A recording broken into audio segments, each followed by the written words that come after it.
200-250 फक्त होते, ते 374 झाले आमचे. ते साहेब म्हणतात 17 जाती तुम्ही नवीन घेतल्या. कुठल्या 17 जाती घेतल्या? अहो हे कुठला समाज? ओबीसी अंतर्गत पोट जाती हे पोट जाती होत्या बरं का, लिंगायत समाजाच्या पोट जाती होत्या.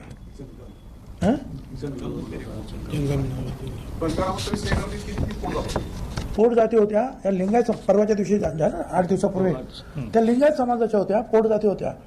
वेगवेगळ्या समाजाच्या असतात की नाही. माळी समाजामध्ये आहे हळदी माळे, कोळसे माळे, फुल माळे, आमच्या तसे 1 बैल तेली, 10 बैल तेली वगैरे वगैरे. तसं बंधाऱ्यामध्ये सुद्धा आहे, दलितांमध्ये सुद्धा आहे, सगळ्यामध्ये, आदिवासीमध्ये सुद्धा कितीतरी, भटक्या विमुक्तांमध्ये सुद्धा कितीतरी पोट जाती आहे. त्या पोट जाती आहेत. धनगरात समाजामध्ये 29 पोट ते पोट जाती आहेत. त्या नवीन जात आणि ते कसं काय आहे त्याच्यासाठी आयोगाकडे जावं लागतं. आयोग वर्षभर 1.5 वर्ष त्याचा अभ्यास करतं, मग आयोग कळवतो गव्हर्नमेंटला की तुम्ही यांना घ्या, आणि मग गव्हर्नमेंट ते स्वीकारतं. त्याप्रमाणे स्वीकारलेलं आहे आम्ही 374 पर्यंत.